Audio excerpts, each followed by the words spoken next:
Hello पिलामने जय जगन्नाथ।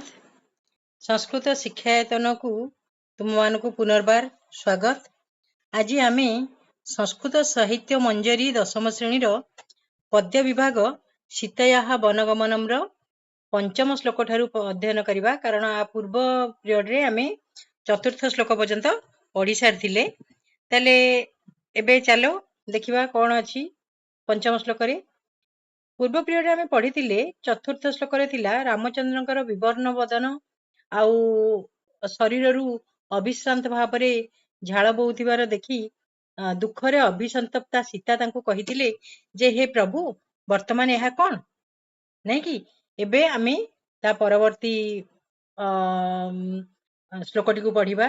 पंचम श्लोक अभिषेको जदा सज्ज किमिदानीम इदम तब अपूर्व मुखवर्णश्च न प्रहसश्च लक्ष्यते।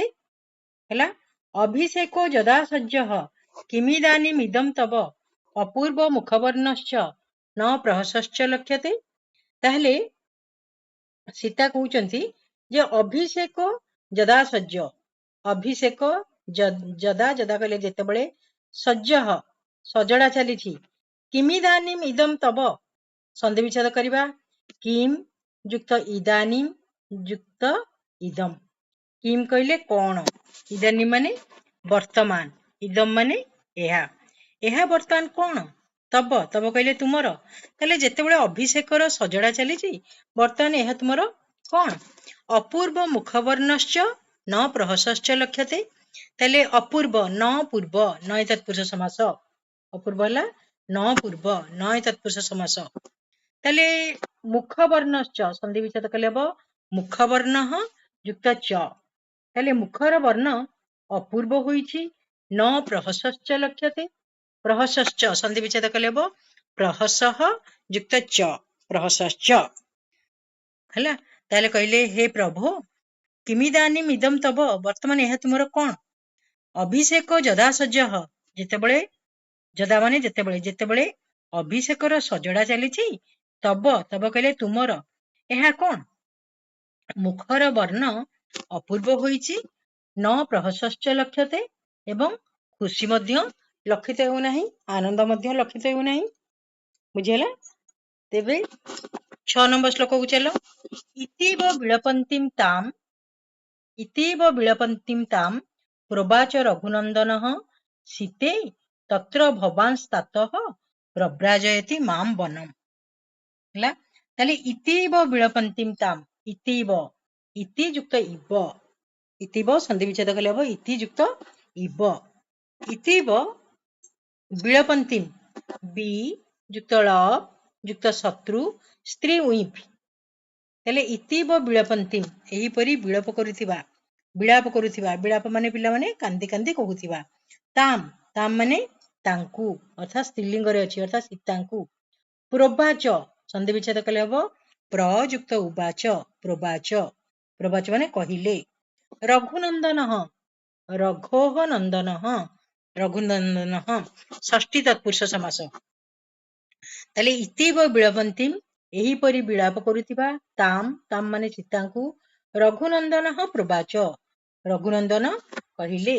सीते हे सीता संबोधने प्रथमा, तत्र भवांस्तातः तत्र कहले सेठारे सेपटे, भवांस्तातः आपणकर पिता, प्रव्राजयति माम वनम, प्रव्राजयति माने पठाउचंती, माम माने मोते, वनम कहले वनकू।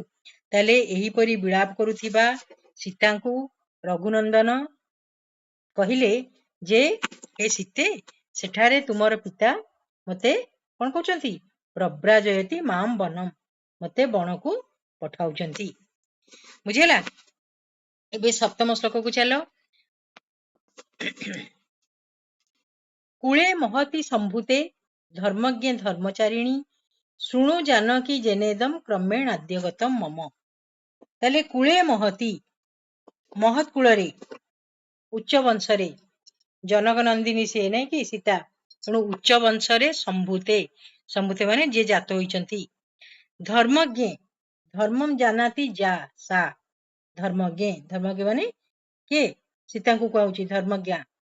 धर्मचारिणी ଧର୍ମଚାରିଣୀ କହିଲେ ଧର୍ମମ୍ ଆଚରତି ଯା, ଧର୍ମମ୍ ଆଚରତି ଯା ଧର୍ମଚାରିଣୀ ସା ହେଲା, ଧର୍ମମ୍ ଆଚରତି ଯା ସା ଧର୍ମଚାରିଣୀ ଅର୍ଥାତ୍ ସୀତା। ଶୁଣୁ ଜାନକୀ ଯେନେଦମ୍ କ୍ରମେଣ ଆଦ୍ୟଗତମ୍ ମମ, ସନ୍ଧି ବିଚ୍ଛେଦ କଲେ ହବ କ୍ରମେଣ ଯୁକ୍ତ ଆଦି ଯୁକ୍ତ ଆଗତମ୍, କ୍ରମେଣ ଆଦ୍ୟଗତମ୍। ତାହେଲେ ଏଠି ପିଲାମାନେ ପ୍ରାୟତଃ ଆମ ସୀତାଙ୍କୁ ସମ୍ବୋଧନ କରାଯାଇଛି ଯେ ଉଚ୍ଚକୂଳ ସମ୍ଭୂତା ବା ହେ ଉଚ୍ଚ ବଂଶଜା, ହେ ଧର୍ମଜ୍ଞା, ହେ ଧର୍ମଚାରିଣୀ, ହେ ଜାନକୀ ଶୁଣୁ। ଏଠି ଚାରିଥର ସମ୍ବୋଧନ କରାଯାଇଛି ସୀତାଙ୍କ ପାଇଁ। କୁଳେ ମହତି ସମ୍ଭୂତେ ଅର୍ଥାତ୍ ହେ ଉଚ୍ଚ ବଂଶଜା, ହେ ଧର୍ମଜ୍ଞା, ହେ ଧର୍ମଚାରିଣୀ, ହେ ଜାନକୀ ଜନକ ନନ୍ଦିନୀ ଜାନକୀ, ହେ ଜାନକୀ ଶୁଣୁ, ଶୁଣୁ ମାନେ ଶୁଣ। ଯେନେଦମ୍ ଯେନ ଯୁକ୍ତ ଇଦମ୍, ଯେନେଦମ୍ ଯାହା ଦ୍ୱାରା ଏହା, କ୍ରମେଣ ଆଦ୍ୟଗତମ୍ ମମ, ସନ୍ଧି ବିଚ୍ଛେଦ କଲେ ହବ କ୍ରମେଣ ଯୁକ୍ତ ଆଦି ଯୁକ୍ତ ଆଗତମ୍। କ୍ରମେଣ କହିଲେ କ୍ରମାନୁସାରେ, ଆଦି ମାନେ ଆରମ୍ଭ କରି ଏଠା ପର୍ଯ୍ୟନ୍ତ ହେଲା, କ୍ରମାନୁସାରେ ଶୁଣ ଯାହା ଏଠା ପର୍ଯ୍ୟନ୍ତ ମୋର ଆସିବାର କାରଣ ହୋଇଛି ହେଲା। ତାହେଲେ କହିଲେ ହେ ଉଚ୍ଚ ବଂଶଜା, ହେ ଜାନକୀ, ହେ ଧର୍ମଚାରିଣୀ, ଶୁଣୁ ହେ ମହତ୍ କୂଳରେ ସମ୍ଭୂତ ହେଇଥିବା ବା ଉଚ୍ଚ ବଂଶଜା, ଯେନ ଇଦମ୍ ଯାହା ସବୁ କଥା, କ୍ରମେଣ ଆଦି ଆଗତମ୍ କ୍ରମାନୁସାରେ ଶୁଣ, ଆଦିରୁ ଆସିବା ପର୍ଯ୍ୟନ୍ତ, ମମ କହିଲେ ମୋର। ତାପରେ ଦେଖ ଆମର ଅଷ୍ଟମ ଶ୍ଲୋକ, ରାଜ୍ଞା ସତୀ ପ୍ରତିଜ୍ଞାନ ପିତା ଦଶରଥେନ ବଇ କୈକେୟୀ ମମ ମାତ୍ରେ ତୁ ପୁରା ଦତ୍ତୌ ମହାବରଉ ହେଲା। ତାହେଲେ ରାଜ୍ଞା ସତ୍ୟ ପ୍ରତିଜ୍ଞାନ, ରାଜାଙ୍କ ଦ୍ଵାରା, ରାଜ୍ଞା ସତ୍ୟ ପ୍ରତିଜ୍ଞାନ ରାଜାଙ୍କ ଦ୍ଵାରା, ରାଜାଙ୍କ ଦ୍ଵାରା ନାଇଁ, ସତ୍ୟ ପ୍ରତିଜ୍ଞାନ ସତ୍ୟ ପ୍ରତିଜ୍ଞା ଦ୍ଵାରା, ପିତ୍ରା ଦଶରଥନ ବଇ ପିତା ଦଶରଥଙ୍କ ଦ୍ଵାରା, ବଇ ମାନେ ନିଶ୍ଚିତ ଭାବରେ। ତାହେଲେ ପିଲାମାନେ ସବୁ ଯାକ ତୃତୀୟ ବ୍ୟକ୍ତିରେ ଅଛି ନାଇଁ, ତାହେଲେ ପିତା ଯିଏ ଏଠି ରାଜା ସିଏ ନାଇଁ କି ଦଶରଥ, ତାହେଲେ ମୋର ପିତା ରାଜ ପୋଷାକରେ ଥିବା ସମୟରେ ସତ୍ୟ ପ୍ରତିଜ୍ଞା ହୋଇ କଣ କରିଥିଲେ, ମମ ମାତ୍ରେ ମୋର ମାତାଙ୍କୁ, କୈକେୟୀଙ୍କୁ, ମମ ମାତ୍ରେ କହିଲେ ମୋର ମାତା କୈକେୟୀଙ୍କୁ, ପୁରା ମାନେ ପୂର୍ବ କାଳରେ, ଦତ୍ତଉ କହିଲେ ଦେଇଥିଲେ, ମହାବରଉ କହିଲେ ଦୁଇଟି ମହାନ ବର, ମହତଉ ବରଉ କର୍ମଧାରୟ ସମାସ, ବୁଝିହେଲା। ତାହେଲେ ମୋର ରାଜା ପିତା ଦଶରଥ ପୂର୍ବ କାଳରେ ମୋର ମାତା କୈକେୟୀଙ୍କୁ ଦୁଇଟି ମହାନ ବର ପ୍ରଦାନ କରିଥିଲେ।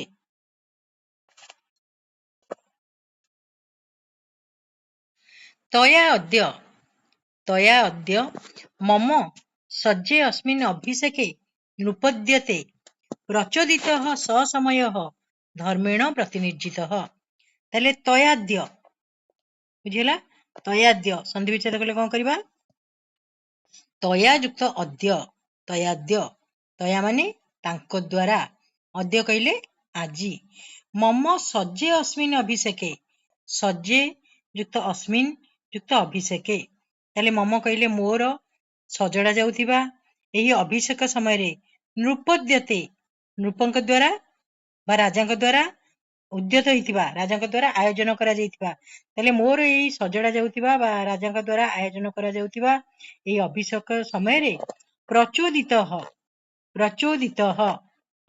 ଆଣି ଦେଇଛନ୍ତି, ମନେ ପକାଇ ଦେଇଛନ୍ତି, ସମୟ ଧର୍ମେଣ ପ୍ରତିନିର୍ଜିତ ସେଇ ଧର୍ମ ଦ୍ଵାରା ନିୟୋଜିତ ହୋଇଥିବା ସମୟକୁ ମନେ ପକାଇ ଦେଇଛନ୍ତି ହେଲା। ତାହେଲେ ତୟା ମାନେ ସେ ଅର୍ଥାତ୍ ମାତା କୈକେୟୀ, ମମ ସଜ୍ଜେ अस्मिन् ଅଭିଷେକେ ମୋର ସଜଡ଼ା ଯାଉଥିବା ଏହି ଅଭିଷେକ ସମୟରେ, ନୃପଦ୍ୟତେ ରାଜାଙ୍କ ଦ୍ଵାରା ଆୟୋଜନ କରାଯାଇଥିବା ସମୟରେ, ପ୍ରଚୋଦିତ ମନେ ପକାଇ ଦେଇଛନ୍ତି ବା ଆଣି ଦେଇଛନ୍ତି, ସମୟ ଧର୍ମେଣ ପ୍ରତିନିର୍ଜିତ ଯୋଉଟା କି ସେ ଧର୍ମରେ ନିୟୋଜିତ ହୋଇଥିଲେ ବା ଧର୍ମକୁ ସାକ୍ଷୀ ରଖି ଦେବେ ବୋଲି, ମାନେ कौन वर दुईटी देवे बोली जो प्रतिज्ञा करथिले सेही समय को मने पकाई देइचंती बुझिला। तापरे आमे एबे देखिबा चतुर्दश ही वर्षाणी चतुर्दश ही वस्त्राणी वस्तव्ये दंडकमया पित्रा मे भरतश्चापि यौवराजे नियोजित ताले चतुर्दश ही वर्षाणी 14 वर्ष वस्तव्यम बास करिबी बस युक्त तव्य वस्तव्य बास करिबी दंडके मया मया कहले मो द्वारा दंडकारण्य रे 14 वर्ष बास करा जिवो। आउ पित्रा मे कहले मोर पित्रा माने पितांक द्वारा भरत चापी संधि विच्छेद कले हबो भरत युक्त च युक्त अपि भरत मध्य यौवराजे नियोजित युवराज पदरे नियोजित हेबे हैला। ताले सेही समय वर्तमान आसी जाइछि जो समय कि मु 14 वर्ष वनवास जीवी आ मोर पिता भरत को युवराज पदरे नियुक्ति करिवे हैला। पिला माने ताले ये होछि रामायण कथा रम्या रामायणी कथा रामायण कथा को जेते शुणुथिले मध्य सेते या रमणीय लागे आनंद लागे मन प्रफुल्लित हुए। तेणु पिला माने आकु भला भाबरे टिके पढ़िबो ता भितर थिबा संधि समास प्रकृति प्रत्यय गुडी को देखिबो। पुणी आर पिरियड रे हमें 11 श्लोक ठारू आरंभ करिबा। आजि पई एइठी अध्ययन को स्थगित रखिबा हैला।